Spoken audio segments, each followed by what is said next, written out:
Eder, Mech, Pallister. Con 20 giorni di qualcuno sopra, l'Eder sarebbe stata schiacciata, probabilmente iniziava già a perdere il suo colore, eccetera, eccetera, eccetera. Il corpo non è stato, ecco, tutto qua. Ora pensi anche tu così? Sì, a questo punto sì, le prove sono queste, insomma. È fatta una bella cosa. Il corpo non può essere sicuramente stato lì per 3 settimane, ma questo ce lo dicono anche i nostri consulenti, ce lo dice lo zoologo, ce lo dice la botanica, che veramente si stanno muovendo come dei periti super partes e tutti stanno andando nella stessa direzione, ma poi ce lo dicono gli indumenti intatti, puliti di Liliana, ce lo dicono quei sacchi intonsi, ce lo dice il tappeto vegetale senza macerazione, senza alterazione cromatica, ce lo dice quella scena, con forza urla e ci dice anche che Liliana non si è suicidata, è la stessa scena che ci dice questo, quella è la messinscena di un suicidio, è un artefatto e noi lo stiamo dicendo ormai da tempo. Dov'è stato il corpo?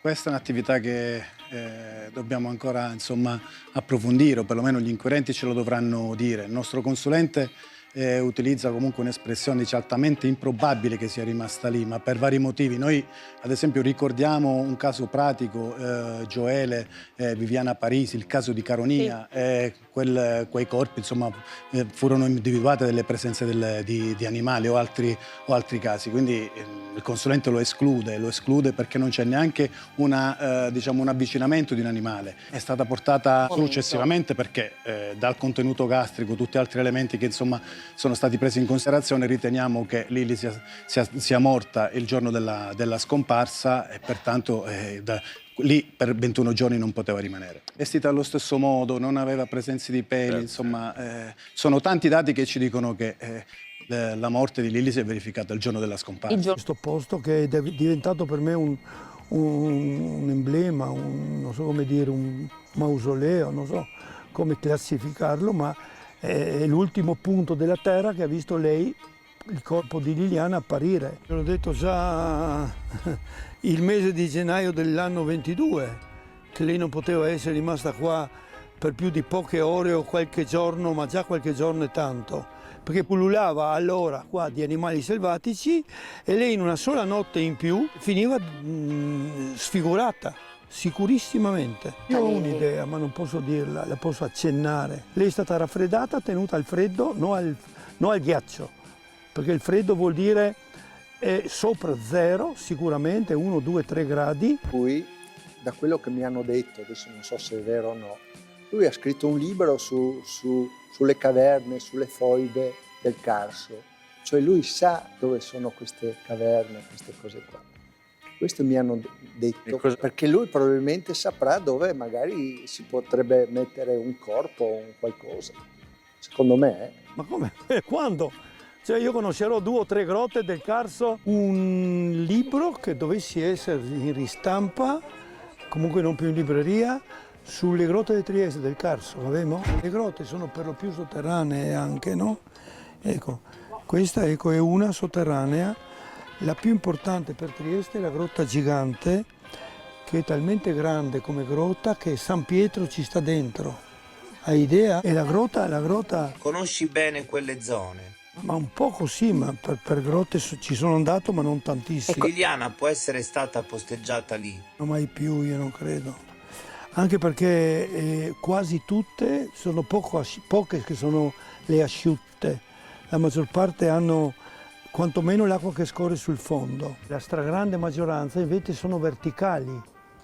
Ci sono delle buche che nascono nel terreno e vanno fino a chissà dove. Liliana può essere stata posteggiata lì? Impensabile, perché intanto le grotte sono popolate quasi sempre da tanti animali, ancora peggio che là dove è stata deposta, sarebbe stata preda di animali. Sì, quella è una bella invenzione, quella che io posso aver scritto un libro sulle grotte.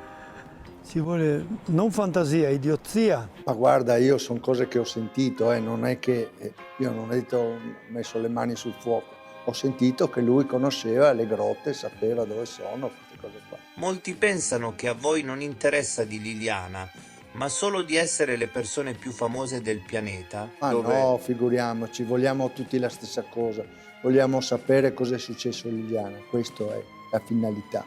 Inutile che ci scorniamo uno con l'altro. Ognuno insomma, fa lui- i suoi discorsi, le sue cose, però questo noi stiamo cercando di capire cosa è Sì, successo. non è che siete d'azione. L'avevamo qua vicino a me, insomma, io gli ho dato anche la mano. Evidentemente lui ha un modo diverso di pensare le cose. La mattina della morte di Liliana sei tornato a casa? A che ora? Ma guarda, io sono tornato a casa a pranzo. Finito il giro che ho fatto con la bicicletta, mi sono fermato a casa, ho pranzato e dopodiché da casa, A che ora? lo so, non chiedermi l'ora, lo saprete forse meglio di me. Cioè io penso, non so, verso la mezza? Non lo so quando è scomparsa Liliana. Guarda, io grosso modo penso verso la mezza. 13, sì, può essere, adesso lo sapete meglio di me. Ecco, guarda, questo possono verificare loro. Questo io non posso ricordarmi perché ero in bicicletta e fermati, cancella, guarda e gira. Io sono andato a casa, no? Io pensavo verso quell'ora là, ma... Allora, il problema di Sebastiano non è il giro in bici che ha fatto, al di là del fatto che Sebastiano torna a casa alle 13:45 e invece ha dichiarato anche agli inquirenti nella SIT del 22 novembre che è tornato a casa a mezzogiorno, quindi l'ha dichiarato anche agli inquirenti, quindi in realtà contrastano i dati anche, contrastavano anche all'epoca. Il problema di Sebastiano non è l'alibi che lui si è scelto, ma è prima dell'alibi, cioè è quello che ha fatto dalle 9:04 fino alle 12:10 in cui lui inizia il suo giro in bici, perché Sebastiano ci deve ancora dire 3 ore in quel magazzino cosa ha fatto, 3 ore in cui ha spento completamente il cellulare, perché non è così, cioè Sebastiano non è vero che all'interno di quel magazzino il cellulare non prendesse. 3 ore non è mai successo né che sia stato 3 ore in quel magazzino, perché noi abbiamo fatto una comparazione, e né che per 3 ore non prendesse, tant'è che Sebastiano il pomeriggio ritorna in quel magazzino dalle 15 alle 15:30 e tutta la mezz'ora il cellulare di Sebastiano registra sempre traffico telefonico. Io posso smentire questo. Il rapporto della lavorazione dei coltelli non è solo la filatura, bisogna pulirli, affilarli, lavarli. Capitava spesso lavarli. che rimanessi Io ore e perdo ore. più tempo a pulire i coltelli, a lavare i coltelli, asciugare i coltelli. Questo è la realtà. Questo sta dicendo Se voi Marano. anche mandate la vostra troupe a casa mia, vi faccio vedere quanto tempo si perde a fare i coltelli 5-6 volte. Tanto bisogna pulirlo. A me me lo danno sporco. Lo devo con la spazzolina pulirlo tutto quanto. Coltello per coltello. Ogni coltello ha 5-6 passaggi. Io 5-6 passaggi. E quando usi la corrente? Solo la prima parte, cioè la parte più breve, subito. L'egregio studio laboratorio è grande quanto un centro commerciale. Abbiamo Sebastiano presente, ce lo può descrivere, però non è così grande, non è Cosa vuoi che sappia lui, dai, per favore, ecco, dai. quindi non abbiamo fatto ancora... È molto piccolo, quindi è l'avvocato da quello che mi risulta non è una struttura, insomma, un laboratorio così grande, di grandi dimensioni. Le mura. Però no, volevo dire una cosa, il consumo energetico, dall'accertamento che è stato fatto, emerge che è un consumo molto basso, cioè compatibile anche con un caricabatterie. C'è un momento in cui c'è un picco di consumo, però poi il consumo è basso e quindi non è compatibile, non sarebbe compatibile con l'attività... Tu cosa si fa nei coltelli? Scusi, Ma no, guarda, sta dicendo delle cose inesatte, perché ci sono dei momenti in cui quando lavori sui coltelli non hai attaccata la corrente. Non posso subire questo attacco così. Poi guarda. Io mi devo giustificare No, con non gli ti devi inquirenti, giustificare, con la però... procura, non con queste cose Perfetto, dopo però 3 loro- anni. Tutte queste cose qua, loro le hanno depositate in procura, giusto? Ecco, allora, a chi devo rispondere? Alla procura o a voi? Faccio un esempio, nel pomeriggio Sebastiano ritorna in laboratorio dalle 3:15 alle 4:15 per circa mezz'ora e a traffico telematico. Questo è un dato, non stiamo dicendo, è un dato che se noi lo analizziamo è qualcosa di anomalo, di strano. Poi se non abbiamo fatto un approfondimento, ma gli ancora un sopralluogo nel laboratorio, questo lo evidenziamo. Tant'è che è anche complicato, dovremmo avere il parere, insomma l'autorizzazione da parte del proprietario. Io mi auguro che lo faccia la procura, visto che dobbiamo anche andare a verificare questo aspetto. Voi lo chiederete? Ci stiamo ragionando, adesso vediamo, concludo. Allora, bisogna attendere adesso gli ulteriori accertamenti che si stanno svolgendo e poi vedremo. Bisognerebbe capire se nel tuo laboratorio il telefono prendeva bene o no.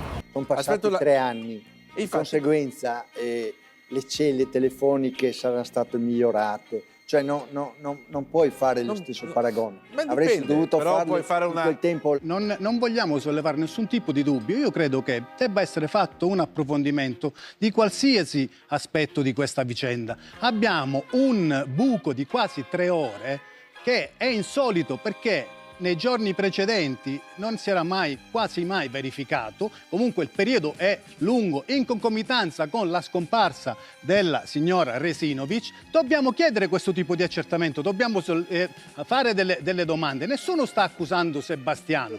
Poi se l'attività ci dirà che dobbiamo. Allora, siamo partiti e noi stiamo costruendo piano piano questo fascicolo, perché nel fascicolo c'era poco, ma piano piano stiamo arrivando a delle conclusioni. Quindi nessuno vuole accusare Sebastiano. Ogni qualvolta che si dice qualcosa sembra che ce la vogliamo prendere con Sebastiano. Noi stiamo dicendo, Sebastiano ci dà delle informazioni che ci mettono in confusione. Prima dice che è uscito, prima dice che è rientrato a casa a mezzogiorno, lo dice a Silvia, dice a Silvia che è tornato verso le 11:30, poi alle 13:30.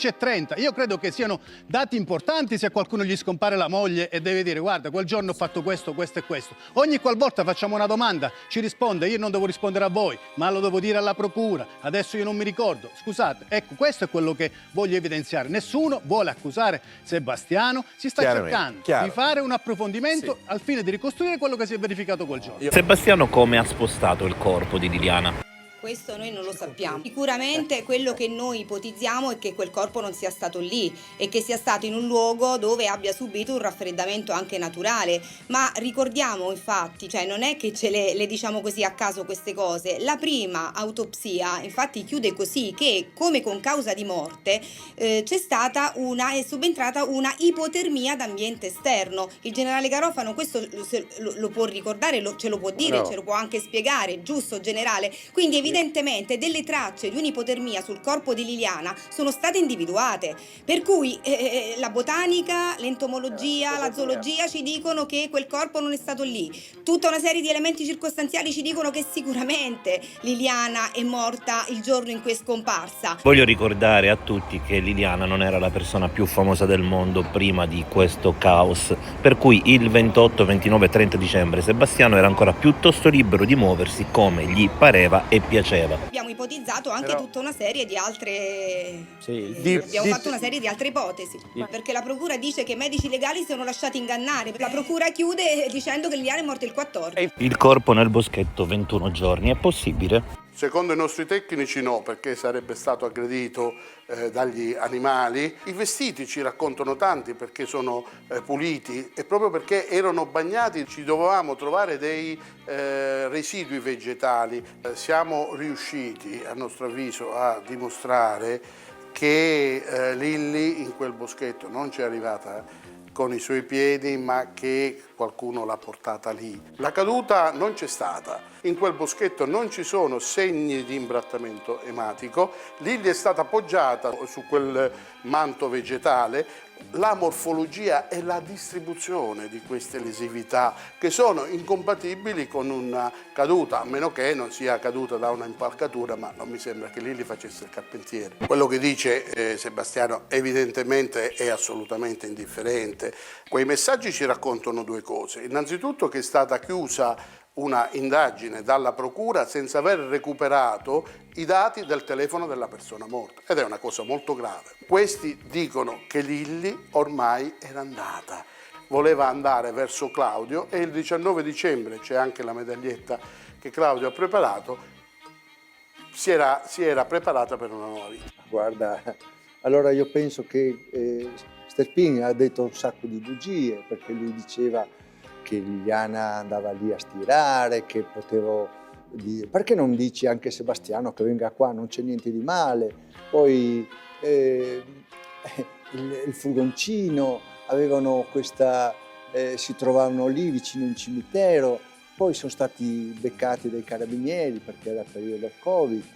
Poi loro hanno deciso, beh, adesso perché non andiamo nelle cantine, nelle soffitte, e lì abbiamo questo centro di smistamento. Io continuo su questo. Secondo me c'è sotto qualche altro mistero. Però poi sono gli altri che diffamano Liliana. Sì, anche quei box. Quella consulenza botanica, la prima, in realtà è neutra, perché che cosa ci dice? Che quegli elementi vegetali che sono stati ritrovati sotto le scarpe di Liliana potrebbe averli raccolti. Sì, è vero, sono compatibili con la vegetazione che c'è sul percorso per andare lì all'ex ospedale psichiatrico, ma sono anche compatibili con altre zone di Trieste e magari anche di tutto. Sì, per cui voglio dire, potrebbe averle raccolte in qualsiasi altro momento. Ehi, non dimenticare di iscriverti a questo canale.